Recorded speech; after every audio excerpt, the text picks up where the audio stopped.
Good evening and thank you for joining us. I'm Han Da-eun in Seoul. The world is about to witness another significant milestone in the evolution of human space exploration. SpaceX's daring space mission, the Polaris Dawn, will send 4 astronauts into orbit aboard its Crew Dragon capsule for humanity's first commercial spacewalk. And the mission will include a lot more than that, venturing into high Earth orbit and testing some 40 groundbreaking space experiments. SpaceX has also unveiled plans to fly in a polar orbit, a feat never before attempted with humans on board. Meanwhile, South Korea's space endeavors are also making notable strides, officially launching the mission of the country's first surveillance satellite, and also deploying AI processors into space. To delve deeper into these exciting developments, we're joined by Park Si-soo, Seoul Bureau Chief of SpaceNews. Welcome to the program. Thanks for having me. And joining us from the U.S. is Wendy Whitman-Cobb, Professor of Strategy and Security Studies at School of Advanced Air and Space Studies. It's always great to have you with us. Thanks for having me back. All right, Shisu, let's start off with you. So Polaris Dawn is expected to be a historic commercial spacewalk mission. First, tell us more about it. Yeah, the Polaris Dawn mission is a private astro mission hosted by the U.S. space company SpaceX. 4 private citizens are set to lift off on August 28 from Kennedy Space Center in Florida, U.S. over the SpaceX spacecraft Crew Dragon.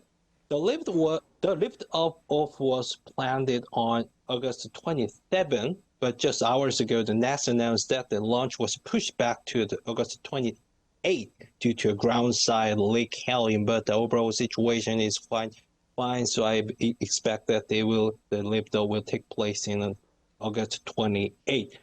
The 4 crew members of this missions are Gerald Eisenman, who funded and organized this mission, and Scott Puttett, the former U.S. Air Force fighter pilot, and the 2 SpaceX engineers, Sarah Gillis and Anna Malnan.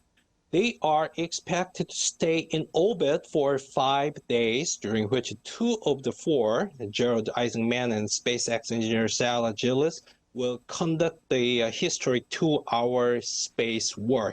This spacewalk is historic because it's the first ever conducted by non-professional astronaut. And there's another historic thing. The mission aimed to reach the highest orbit around Earth for a crewed mission, 1,400 kilometers over the Earth's surface. No human has traveled that far into space before, so the current record is 1,373 kilometers set by NASA's Jeremy 11 mission back in 1966. In addition to the spacewalk, the crew will perform the 40 experiments in orbit and also test laser-based communication with Starlink. Starlink is a massive satellite constellation owned and operated by SpaceX. So we will later know what the 40 experiments was conducted in orbit. So the 5 days in orbit will be filled with various tasks, which will likely contribute to the advancing technology for crewed space exploration. It's a risky but incredibly exciting adventure, isn't it? All 4 of the Polaris Dawn astronauts will be in vacuum during spacewalk, and next-generation spacesuit they'll be wearing is another interesting point to keep a close eye on. But we're going to have to wait for another day for the historic launch. Dr. Whitman-Cobb, as Si-soo mentioned, the Polaris Dawn mission has been delayed again and is now scheduled to lift off early Wednesday morning local time. What caused the delay, and give us latest updates on the launch preparations? Yeah, SpaceX reported that there was a ground-side helium leak on one of the quick release connectors that connect the rocket to the launch tower. It doesn't sound serious. They didn't think that it would require more than a day's delay. And delays like this are quite frequent in human spaceflight, in any kind of spaceflight. You certainly don't want to take the chance to launch until you know that everything is really good to go. So I think this is just a sort of a normal type of delay. They report that the rocket, the Falcon 9, and the Crew Dragon vehicle are both healthy, ready to go. So I do hope it'll go off tomorrow morning as they plan. But otherwise, I think this is a pretty normal sort of delay. So a helium leak was what pushed back the launch, and it's nothing serious. It's a normal type of delay. And the launch is now targeted between 3:30 a.m. and 7:09 a.m. on Wednesday local time. Now, while we await the monumental launch, Dr. Whitman-Cobb, tell us about the significance of the Polaris Dawn mission. How would the commercial spacewalk contribute to future space exploration, and what does reaching the highest Earth orbit ever achieved by humans mean to the space industry? So Polaris Dawn is the first of 3 planned missions in the Polaris program. It's something that Jared Isaacman is working with SpaceX on. Several years ago, Isaacman flew on the very first SpaceX non-NASA commercial mission on Inspiration 4.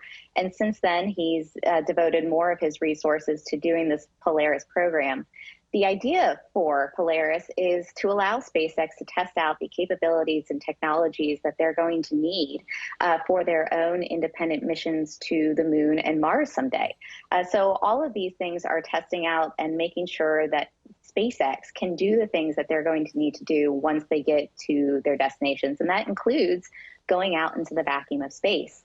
EVA, extravehicular activity, is rather dangerous. You're exposing the human body to the dangers of space. Those suits are not easy to design, manufacture, and make. NASA's latest generation of suits dates back to the 1980s. So that just goes to show you just how difficult it is to sort of do these things. NASA's working on a new generation, but it's still a rather difficult thing. So SpaceX, in order to carry out its mission of making humanity multi-planetary, according to Elon Musk, needs to show that they can provide these safe EVA suits that are functional, that keep humans safe, and allow them to venture out into the environments that they'll find themselves in. As for the highest orbit, this is really testing out the capabilities of the Crew Dragon to be able to go that high. And just for comparison's sake, that 1,400-kilometer orbit that they're planning on reaching, you can compare that to the space station's orbit, which typically orbits around 400 kilometers. So that gives you a sense of really how far out they're going. Now, they'll come back down from that high orbit in order to conduct the spacewalk. They'll do that at about 700 kilometers in orbit in order to reduce the exposure of radiation to the crew. But all of these are really big steps that SpaceX needs to achieve in order to do what it wants to do in the future. So the Polaris Dawn will be historic in many different ways and will undoubtedly open a new chapter in private space flight. Si-soo, what are your prospects for SpaceX's capabilities in future commercial space programs? Yes, a successful mission to demonstrate that the SpaceX has the capability to send humans beyond low Earth orbit, possibly to the moon and beyond. And also the successful spacewalk will also show that the SpaceX's ability to allow astronauts to operate outside the spacecraft. This achievement would push the boundaries of the commercial crewed space flight. And the data collected from the mission will likely be applied to future crewed mission to the moon and beyond. We know that the SpaceX CEO Elon Musk has repeatedly stated his intention to send humans to the moon and Mars. And to achieve this, SpaceX will need to develop and test new technologies and equipment required for such a mission.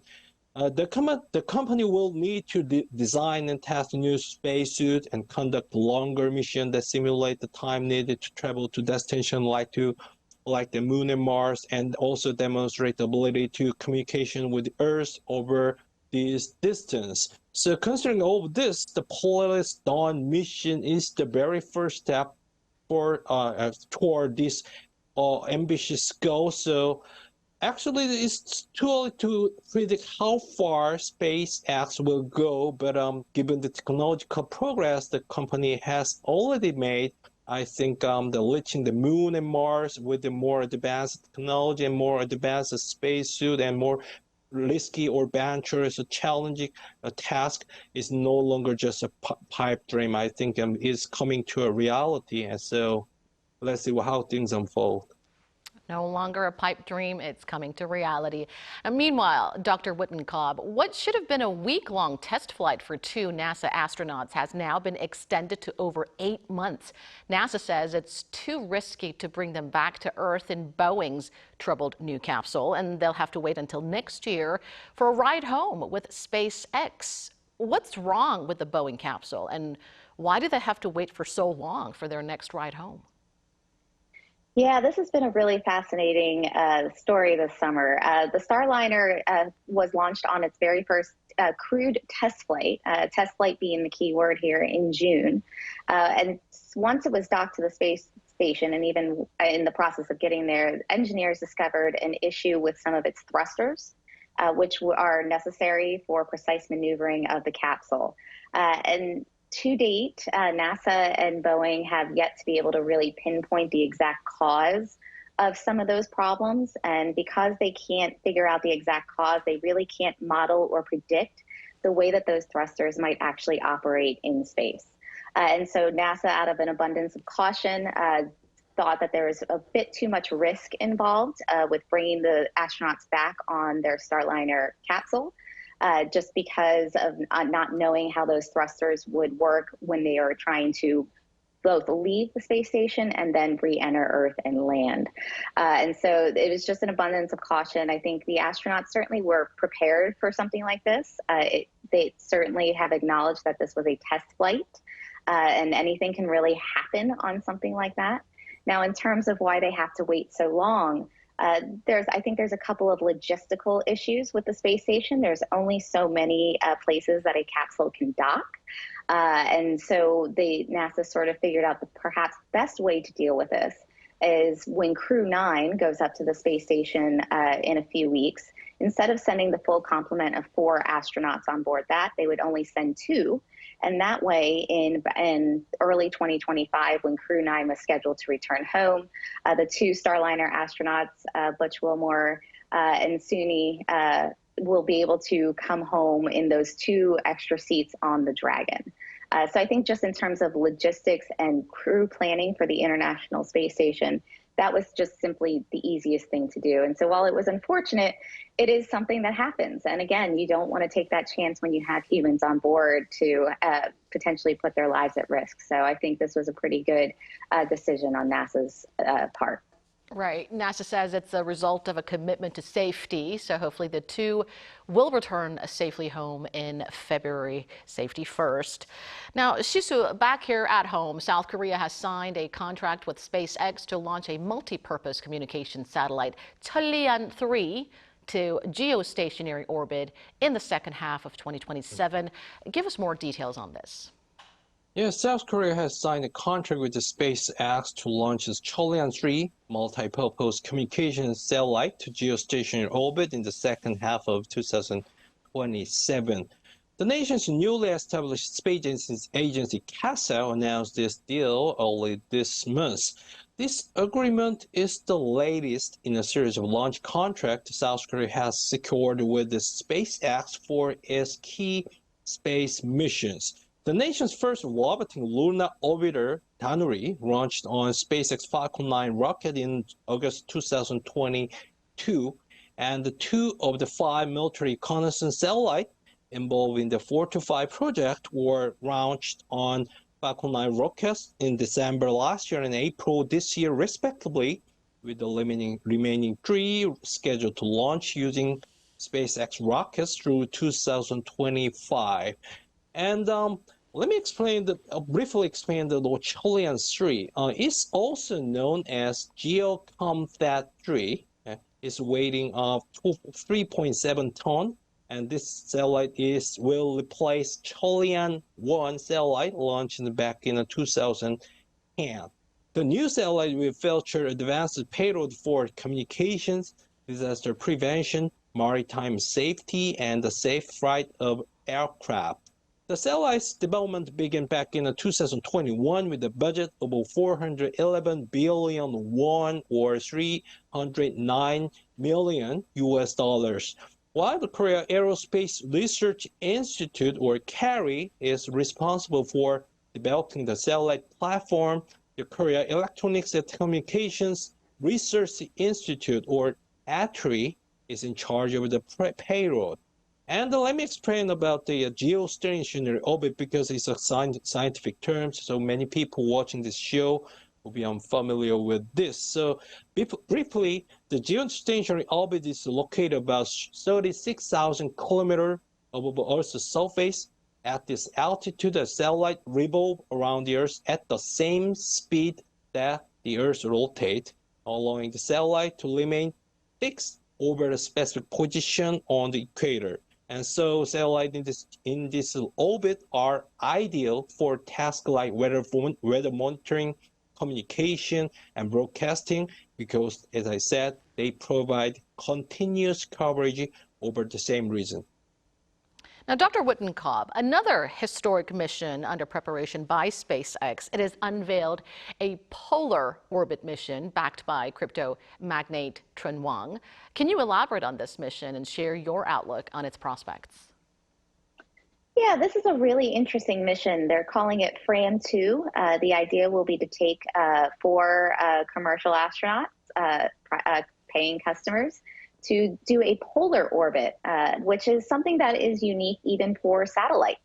Instead of launching from basically to the east and then orbiting the Earth east to west, this will be actually going north to south. And so what this will allow this mission to do is study the polar regions, the Arctic and Antarctica, where you don't typically get a lot of satellites, let alone people. Like you said at the beginning, this is something that hasn't really been tried before with humans on board. Certainly there are some satellites that orbit that way, but this will actually be a really interesting one. It's also one that really expands the envelope of what Falcon 9 as a rocket can do. To achieve a polar orbit is technically a little bit more difficult, especially depending on where you're launching. Farther north you are, it's a little bit easier to get into that orbit. But if you're farther south, like you are at the Kennedy Space Center, from where I believe they're planning to launch this, it takes a lot more power to get into that polar orbit. So this will be an interesting mission scientifically, capability-wise, and really try and do something else that's new, which really seems to be what SpaceX is specializing in nowadays, doing all of these new groundbreaking things that we haven't yet seen before. So it's actually, I think, really exciting to see what is in store for us in the next couple months. Si-soo, South Korea's first reconnaissance satellite, launched at the end of last year, has been certified as combat fit. What mission would it focus on from now on? And also give us the latest updates on the second surveillance satellite launched in April. Yeah, South Korea's first reconnaissance satellite is now fully operational. The launch in December last year, the satellite was recently certified as combat fit by the Ministry of National Defense after undergoing various tests to evaluate its operational capability in space. It took 8 months from launch to secure this combat fit certification.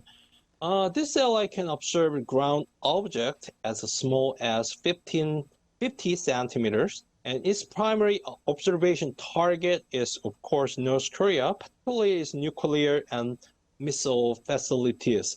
This certified satellite is the first of 5 spy satellites the South Korean military plan to operate in orbit to monitor North Korea's key military facilities. This means that the 4 more satellites still need to secure combat fit certification. As you said, the second reconnaissance satellite was launched in April, and the third spy satellite is set to launch in November, and then the remaining 2 scheduled to launch by the end of 2025. So considering that the first satellite took 8 months to secure this certification, the 5th satellite is expected to achieve this by the second half of 2026. That means at that point that the full constellation of 5 spy satellites will be fully operational from the, I believe that from the second half of 2026. and then it will enable Korean military to take a closer look at what's going on in North Korea, particularly the key nuclear missile and nuclear facilities. And staying with you, Shisu, Korea's satellite startup Telepix has announced that it sent its high-performance artificial intelligence processor for satellites into space.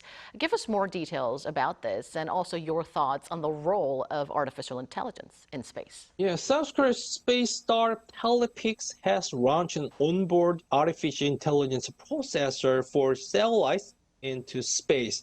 This processor, named Tetraplex, was recently placed into orbit aboard a SpaceX Falcon 9 rocket. Developed in collaboration with U.S. chipmaker NVIDIA, Tetraplex enable efficient and real-time data analysis directly within the satellite. This is making a major breakthrough in data processing.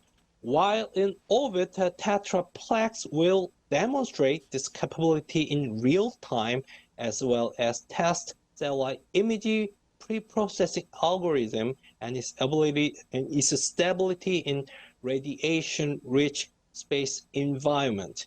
Artificial intelligence and artificial intelligence-powered chips are becoming increasingly important in space mission because these missions are taking longer and reaching farther than ever before. And additionally, the data collected and processed in orbit is becoming larger and more complex.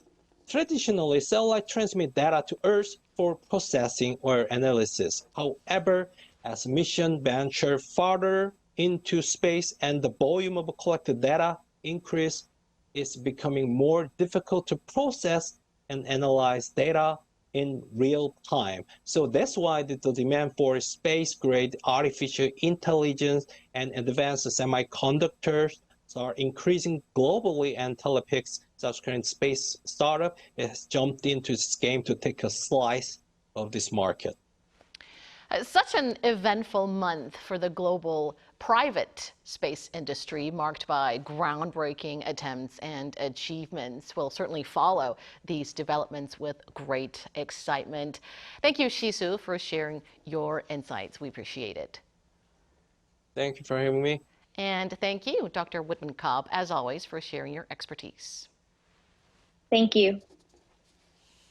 And that brings us to the end of the show. Thank you for watching, and be sure to tune in same time tomorrow to join our conversation. Goodbye for now.